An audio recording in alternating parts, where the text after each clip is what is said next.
ETF index mutual funds నేర్చుకుని stock మార్కెట్లో రాణించాలనుకుంటున్నారా? వెంటనే ఈ నెంబర్కి కాల్ చేయండి.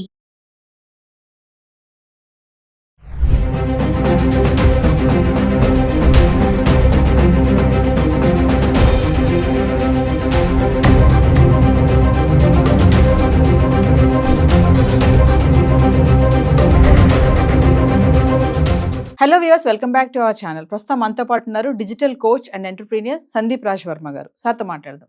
నమస్తే సార్. నమస్తే నవీన గారు. సార్, ఏఐ ఆర్టిఫిషియల్ ఇంటెలిజెన్స్ మనం ప్రీవియస్ ఒక వీడియో చేసాం దీనిపైన. ఇప్పుడు ప్రెసెంట్ ఏంటంటే సర్వేలు తెలిసింది 30 కోట్ల ఉద్యోగాలు గల్లంత అవుతున్నాయంట ఈ ఆర్టిఫిషియల్ ఇంటెలిజెన్స్ వల్ల. అంటే 100 మంది చేసే పనిని ఏఐ ఒక్కటే చేసేస్తుంది. మరి ఉద్యోగస్తుల పరిస్థితి ఏంటి? మరి కంపెనీస్ అందరూ కూడా వీళ్ళందరితో మనకు పని లేదు, తీసేద్దాం, చాలా మంది లే ఆఫ్స్ ప్రకటిస్తున్నారు ఇప్పటికే. ఎలా అంటారు ఏఐ ప్రభావం ఏ వాటి మీద పడుతుంది అంటారు అసలు? డెఫినెట్లీ ఆర్టిఫిషియల్ ఇంటెలిజెన్స్ ఇంపాక్ట్ అనేది కొన్ని ఇండస్ట్రీస్ మీద పడుతుంది. ఓకే, దీన్ని మనం ఇంకో కోణంలో చూసుకుంటే 50-60 ఇయర్స్ బ్యాక్ మనకి ఎప్పుడైతే మెషిన్స్ రాగానే అప్పుడు ఆ మెషిన్స్ ఏం ఎలిమినేట్ చేసినాయి అంటే మనుషులు చేసే పనిని ఏదైతే ఉన్నాయో అవన్నీ కూడా ఎలిమినేట్ చేసాయి, రైట్? ఇప్పుడు ప్రెసెంట్ మనం ఇవాల్వ్ అయ్యి ఇప్పుడు right now we're into artificial intelligence era right now. So కంపల్సరీగా మార్కెట్లో ఇది ఒక 3-4 సంవత్సరాల నుంచి వచ్చింది కాబట్టి డెఫినెట్గా దానివల్ల కొన్ని జాబ్స్ ఖచ్చితంగా ఇంపాక్ట్ అవుతాయి. ఏ ఇండస్ట్రీస్ అంటే ఫస్ట్ ఆఫ్ ఆల్ మనకి కనిపిస్తుంది ఐటీ ఇండస్ట్రీస్. ఐటీ ఇండస్ట్రీ ఏంటి? It's all about technology and everything. కాబట్టి దాంట్లో మనకి ఎన్నో ఆర్టిఫిషియల్ ఇంటెలిజెన్స్ టూల్స్ దాంట్లో వస్తాయి ఆ ఇండస్ట్రీలో. సో ఆ పర్టికులర్ జాబ్స్ చేస్తున్న వాళ్ళు ఎవరైతే ఉన్నారో వాటిని ఎలిమినేట్ చేయడానికి ఖచ్చితంగా ఏఐ అక్కడ ఇంపార్టెంట్ రోల్ ప్లే చేస్తుంది ఆ పర్టికులర్ ఇండస్ట్రీలో. Next thing software industry. Software లో కూడా we have the same concept in the same way. That's and next after that we go for digital way.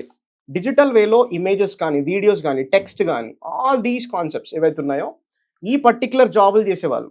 For example content writer అనుకోండి, లేకపోతే ఒక video ఏదైతే ఉందో ఎడిటింగ్ అన్న concept అవ్వచ్చు. ఇలాంటి కాన్సెప్ట్స్ ఏవైతే ఉన్నాయో ఈ పర్టికులర్ జాబ్స్ పోయే అవకాశాలు ఉన్నాయి.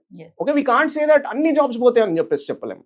There are few industries which will get impacted with AI. Yes. Only few industries, not every industry. Okay. AI వల్ల ఐటీ సెక్టార్ సాఫ్ట్వేర్ చాలా ఎఫెక్ట్ అంటారా? Yeah, there is lot of effect in that industries, especially. ఎందుకంటే అక్కడే మనకి actually AI వస్తుంది. Yes. In that industry itself. అక్కడే మనకి lot of AI tools అనేది ఇవాల్వ్ అవ్వకుంటూ మార్కెట్లో రకరకాల టూల్స్ వచ్చేస్తున్నాయి ప్రెసెంట్ గా. సో అక్కడే ఆ ఇండస్ట్రీలో ఎక్కువ ఇంపాక్ట్ పడే అవకాశం ఉంది. అంటే ఉద్యోగస్తులకే కాకుండా ఇప్పుడు చాలా మంది ఏంటంటే మనం ప్రీవియస్ ఒక వీడియోలో మాట్లాడుకున్నాం, సాఫ్ట్వేర్ అబ్బాయిలు పెళ్లి విషయంలో కూడా సాఫ్ట్వేర్ అబ్బాయి కావాలి, సాఫ్ట్వేర్ అంటారు కదా. మరి ఏ వచ్చి ఉద్యోగాలను ఇట్లా తీసుకెళ్లిపోతూ ఉంటే మరి సాఫ్ట్వేర్ చేయాలనుకున్న వాళ్ళు, ఐటీ రంగంలో వెళ్ళాలి అనుకున్న వాళ్ళు, వీళ్ళంతా పరిస్థితి ఏంటంటారు అసలు? అంటే పర్సెప్షన్ మారాలండి. ఇక్కడ ఐటీ సాఫ్ట్వేర్ అనేది ఒకటే లేదు కెరియర్ గా. ఈ రోజు మనము you can actually learn AI tools right now. Okay, I know a girl who has learned AI. Okay, AI tools నేర్చుకున్నారు. టూల్స్ నేర్చుకున్న తర్వాత she is right now has 35 lakhs package today. ఒక్క ఐటీ సెక్టార్ సాఫ్ట్వేర్ సెక్టార్స్ లో నేను better packages. మీరు ఒకవేళ అది career అనుకుంటే మీకు అదే కెరియర్. లేదు ఇప్పుడు ప్రెసెంట్ మనకు వచ్చే ట్రెండ్ ని పట్టుకొని మనం వెళ్ళాలి అని అనుకుంటే మాత్రం artificial intelligence biggest opportunities what we have. AI tools నేర్చుకోవాలి. దానికి నేర్చుకుంటే దెన్ డెఫినెట్లీ అక్కడ అవసరం ఉంటుంది మీది. అక్కడ పెద్ద పెద్ద ప్యాకేజెస్ ఉంటాయి అక్కడ. ఇప్పటికే చాలా మంది కంపెనీస్ కూడా ఈ జాబ్ హోల్డర్స్ అందరినీ తీసేస్తున్నారంట. మీతో ఒక పని లేదు, ఏ వచ్చేసింది కదా అనేసి, మీరు చేయాల్సిన అవసరం లేదు అనేసి. మరి వాళ్ళందరి పరిస్థితి ఏంటి? ఇప్పుడు అప్పుడప్పుడు జాబులు తీసేస్తే ఇన్ని లే ఆఫ్స్ వస్తూ ఉంటే ఎట్లా మరి వాళ్ళ పరిస్థితి ఏంటి? అంటే డెఫినెట్ గా వాళ్ళు ఏంటి అని అంటే ఒకే దాని మీద ఆధారపడకుండా ఒక స్కిల్. ఇప్పుడు మీకు జాబ్ పోయింది, దీనివల్ల ఏఐ వల్లనే సమ్ జాబ్ ఉంది, ఒక జాబ్ ఉండేది పోయింది అనుకోండి. ఒక 3-4 months కొంచెం స్పేస్ తీసుకున్న 3-4 months లో you learn some new skills what is happening in the market and based on that you can choose a second career out of that. And అట్లాగా మీరు ఏంటి అని అంటే you can plan for a different career other than getting depress, నా job పోయింది, నాది అదైపోయింది ఇదైపోయింది అనడం కన్నా you learn some new tools, new technology and get in to that industry. This is what I can say. అంటే technology పెరిగే కొద్దీ మనకి ఇంకా ఎక్కువ ఛాన్సెస్ వస్తాయని అనుకుంటా ఉంటారు కదండి. మరి ఇప్పుడు ఏఐ రావడం వల్ల ఉన్న ఉద్యోగాలు పోతున్నాయి కదా. ఉన్న ఉద్యోగాలు పోతున్నాయి. 100 మంది చేసే పని ఒక చిన్న టూల్ చేసేస్తుంది. ఈవెన్ ఇప్పుడు రైటర్స్ కి కానీ ఓకే ఆల్ దీస్ పీపుల్ మనం ఏదైనా ఒక కథ రాయాలి అంటే ఇట్ విల్ టేక్ సమ్, ఒక బుక్ రాయాలంటే కూడా it will take some years. కానీ if you look at right now okay just go to some tool right now, ChatGPT something like that. ఏదైనా బుక్ రాయాలి నేను ఈ particular point it is giving us everything there. అంటే ఒక 100 మంది చేసే పని ఒక 2-3 సంవత్సరాలు చేసే పని జస్ట్ అది మినిట్స్ లో అయిపోతుంది. అంటే మనకి టెక్నాలజీ మారుతున్న కొద్దీ డెఫినెట్ గా బిజినెస్ ఓనర్స్, ఎంటర్‌ప్రెన్యూర్స్ అందరూ కూడా టెక్నాలజీని వాళ్ళ బిజినెస్ కి అడాప్ట్ చేసుకోవాలనుకుంటారు. అక్కడ ఒక ఎంప్లాయీని పెట్టే బదులు అక్కడ ఒక టూల్ ని మనం పెట్టేస్తే టూల్ చూసుకుంటది కదా అన్న వర్షన్ లో ఉంటారు. Even because business owners, entrepreneurs ఎప్పుడైనా వాళ్ళ కాస్టింగ్ తగ్గించుకోవాలని అనుకుంటారు, కానీ కాస్టింగ్ ఎందుకు పెంచుకోవాలనుకుంటారు? Same traditional way of doing business ఎవరు చేయరు కదా. ఫాస్ట్ గా డెవలప్ చేసే వచ్చాయంటే ఖచ్చితంగా వాటికి వెళ్తారు. వాళ్ళకి దాని వల్ల బెనిఫిట్ ఉంటది, వాళ్ళకి దాని వల్ల గ్రోత్ ఉంటది. So as an employer what you have to think is how should I learn all that so that I can be in a demandable position. Same కంపెనీలో మీరు వర్క్ చేస్తున్నారు, సో ఇంకో 2-3 months లో మేబీ ఉంటుందా పోతుందన్న version మీరు వచ్చింది అనుకుందాం. And ఆ టైంలో మీరు ఏంటి, you learn some tools there. What is important there, you learn the tool and you just go and talk to the managers whatever, చెప్పండి I know this tools, I can master this tools అని. ఆ విధంగా you can just go and in the same company you can do that also. అంటే ఇప్పుడు ఈ artificial intelligence వల్ల మనం ఏం నేర్చుకోవచ్చు? ఈ లే ఆఫ్స్ నుంచి బయట పడాలి అంటే మనం దాని నుంచి ఏమైనా నేర్చుకొని ఉండగలుగుతాము అంటే ఏమైనా ఛాన్సెస్ ఉన్నాయంటారా? ఆర్టిఫిషియల్ ఇంటెలిజెన్స్ వల్ల మనిషికి చాలా బెనిఫిట్ ఉంది. మనం అందరము దాని వల్ల జాబులు పోతే అని ఒక వర్షన్ మీరు ఆలోచిస్తున్నారు, కానీ దాని వల్ల 100 మంది చేసే పని ఒక సింగిల్ మినిట్లో అయిపోతుందండి దానివల్ల. సో దానివల్ల ఎంతో బెనిఫిట్ ఉంది. ఓకే, ఎంప్లాయర్స్ పర్స్పెక్టివ్ నుంచి చూస్తే అది లాస్ గా కనిపిస్తుంది, ఒక బిజినెస్ ఓనర్ పర్స్పెక్టివ్ నుంచి చూస్తే అది ప్రాఫిట్ గా కనిపిస్తుంది.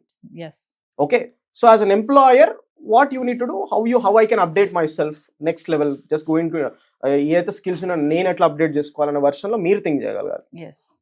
అప్పుడు మీకు ఎక్కువ స్కోప్ ఉంటుంది. ప్యాకేజెస్ కూడా చాలా మంచి ప్యాకేజ్ ఉన్నాయి ప్రెసెంట్ గా ఆర్టిఫిషియల్ ఇంటెలిజెన్స్ వచ్చిన వాళ్ళకి. ఏదేమైనా ఆర్టిఫిషియల్ ఇంటెలిజెన్స్ వల్ల లే ఆఫ్స్ అయితే స్టార్ట్ అయ్యాయి. ఉద్యోగాలు 30,000 కోట్ల ఉద్యోగాలు పోయే పరిస్థితి అయితే కనిపిస్తుందని అంటున్నారు. సో టెక్నాలజీ వస్తుందని హ్యాపీగా తీసుకోవాలా దాన్ని, దానివల్ల ఉద్యోగాలు పోతున్నాయని బాధపడాలా అంటే ఏం చెప్తారు ఫైనల్ గా? హ్యాపీగా తీసుకోవాలి దాన్ని. ఓకే, ఉద్యోగాలు పోతాయి అనేది ఇంకా మీరు చేసే ఉద్యోగం చాలా తక్కువ టైం అయిపోతుంది. మీరు 8 గంటలు 10 గంటలు చేసే పని జస్ట్ 1-2 గంటల్లో అయిపోతుంది if you can learn ChatGPT and all these tools. Okay, technology రావడం వల్ల ఖచ్చితంగా అది మనిషి యొక్క ఎఫర్ట్ ని, టైం ని తగ్గించుకోవడానికే మనకి టెక్నాలజీ అనేది ఇవాల్వ్ అవ్వకుంటే ఇక్కడ దాకా వచ్చింది, AI దాకా వచ్చింది. And AI is the last technology అండి. ఇంకా ఏఐకి మించి ఇంకేది ఉండదు నాకు తెలిసినంత వరకు. అంటే ఉద్యోగాలు పోతున్నాయి అంటే సందీప్ గారు ఇక్కడ ఏంటంటే మనం స్మార్ట్ గా వర్క్ చేయట్లేదని అర్థమా? అంటే ఈ టూల్స్ వచ్చి మనల్ని తీసేస్తుంది అంటే ఆ స్మార్ట్నెస్ మనం కూడా నేర్చుకుని గెయిన్ చేసుకోవచ్చు కదా? డెఫినెట్ గా ఆ టూల్స్ మనం దాంట్లో మాస్టర్ అవ్వగలిగితే, ఈరోజు AI అంటే ఏంటండి, ఇప్పుడు మనము దాని ముందు ఏది అడిగినా కానీ అది మనకు ఇస్తుంది. ఎనీ టెక్నాలజీ దాన్ని మొత్తం సిస్టమ్ గా మనం అప్డేట్ చేసి పెట్టేస్తే, ఆ ప్రోగ్రామింగ్ చేసి పెట్టేస్తే it will only take care of everything, right? So ఇప్పుడు as an human being you should know how to ask questions to AI. What type of questions to ask. At the same time మీరు ఏ కంపెనీలో పనిచేస్తున్నారో ఆ కంపెనీలో ఉన్న work ఎట్లా తగ్గించుకోవాలనేది if you can give a different set of ideas, definitely వాళ్ళు మిమ్మల్ని రిక్రూట్ చేస్తారు కదా, మిమ్మల్ని మెయిన్ పొజిషన్ లో పెడతారు అక్కడ. అంటే ఒక జాబ్ చేస్తున్నాము పొద్దున్న నుంచి సాయంత్రం దాకా ఇదనే కాకుండా యాజ్ అ హ్యూమన్ బీయింగ్ మనిషిగా మనం ప్రతిరోజు నేర్చుకుంటా ఉండాలి, అప్గ్రేడ్ అవుతా ఉండాలి. If you are not upgrading yourself you will be outdated. 10 సంవత్సరాల క్రితం ఉన్న టెక్నాలజీ ఇప్పుడు లేదు, ఇప్పుడు 1 year బ్యాక్ ఉన్న టెక్నాలజీ ఇప్పుడు లేదు. నేర్చుకుంటా ఉండాలి, తెలుసుకుంటా ఉండాలి. ఒక జాబ్ స్టిక్ అయిపోయా నేను అక్కడే ఇంకా అదే పరిమితం అనుకుంటే కాదు కదా. ఇలాంటి లే ఆఫ్ వచ్చినప్పుడు లాస్. అందుకనే ఏంటంటే 8 గంటలు జాబ్ చేసిన ఒక కొత్త స్కిల్ నేర్చుకోవాలి, ఏదన్నా కొత్త మార్కెట్లు ఏమొస్తున్నాయి, దాంట్లో మనం కూడా ఎట్లా ఏం చేయొచ్చు ఆలోచించాలి. అట్లా సెకండ్ సోర్స్ ఆఫ్ ఇన్కమ్ ఏదైనా డెవలప్ చేసుకుందామా అన్న థాట్ ప్రాసెస్కి వెళ్ళాలి. అట్లా. హాయ్, స్టాక్ మార్కెట్లో వాలటిలిటీకి దూరంగా ఉంటున్నారా?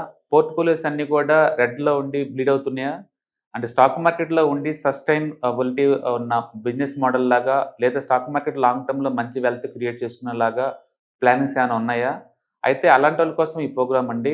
ETFs, index funds and mutual funds. మా స్టాక్ మార్కెట్లో ఉండి కూడా సెక్యూర్ వేలో మనీ మేక్ చేసుకునే పద్ధతి ఏదైనా ఉందంటే రిటైలర్స్కి ఈ 3 అనమాట. దీంట్లో కాంప్రహెన్సివ్గా మీకు ట్రైనింగ్ అండ్ గైడెన్స్ జరుగుతుంది. అండ్ వీకెండ్స్లో జరిగే ఈ ప్రోగ్రాంలో అటెండ్ అవడం ద్వారా ETFs, index funds and mutual ఫండ్స్లో మీ నాలెడ్జ్ పెంచుకోండి. మీ పోర్ట్ఫోలియో మీరే మెయింటైన్ చేయడం ద్వారా ఇయర్లీ యావరేజ్ మీద 20 to 30% మనీ మేక్ చేసుకోండి.